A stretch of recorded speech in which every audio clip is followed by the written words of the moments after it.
ओम नमः शिवाय। चलिए सुनते हैं शिव भगवान और किसानों की एक कहानी। एक बार की बात है, देवताओं के राजा इंद्र ने किसानों से किसी कारण से नाराज होकर 12 वर्षों तक बारिश न करने का निर्णय लेकर किसानों से कहा कि अब आप लोग 12 वर्षों तक फसल नहीं उगा सकेंगे। सारे किसान चिंता में होकर एक साथ इंद्रदेव से वर्षा करवाने की प्रार्थना करने लगे। इंद्रदेव ने कहा कि यदि भगवान शंकर अपना डमरू बजा देंगे तो बारिश हो सकती है। इंद्र ने किसानों को ये उपाय तो बता दिया, लेकिन साथ ही भगवान शिव से ये आग्रह कर दिया कि आप किसानों की बात पे सहमत नहीं होना। प्रभु भी बड़े कोतिकी हैं। जब किसान भगवान शंकर के पास पहुंचे तो भगवान ने उन्हें कहा कि अब ये डमरू तो 12 वर्षों के बाद ही बजेगा। किसानों ने निराश होकर 12 वर्षों तक खेती नहीं करने का निर्णय कर लिया। उनमें से एक किसान था जिसने खेत में अपना काम करना नहीं छोड़ा।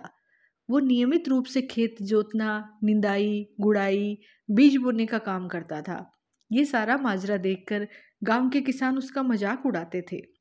कुछ सालों बाद गांव वाले इस परिश्रमी किसान से पूछने लगे कि जब आपको पता है कि 12 वर्षों तक वर्षा नहीं होने वाली, तो अपना समय और ऊर्जा क्यों नष्ट कर रहे हो? उस किसान ने उत्तर दिया कि मैं जानता हूँ कि 12 वर्ष तक फसल नहीं होने वाली, लेकिन मैं ये काम अपने अभ्यास के लिए कर रहा हूँ, क्योंकि 12 साल कुछ न करके मैं खेती किसानी का काम भूल जाऊँगा। मेरे शरीर की श्रम करने की आदत छूट जाएगी, इसलिए ये काम मैं नियमित रूप से कर रहा हूँ, ताकि जब 12 वर्ष बाद बारिश होगी तो मुझे अपना काम करने के लिए कोई कठिनाई नहीं होगी। ये सारी चर्चाएं माता पार्वती भी बड़े कौतूहल के साथ सुन रही थी।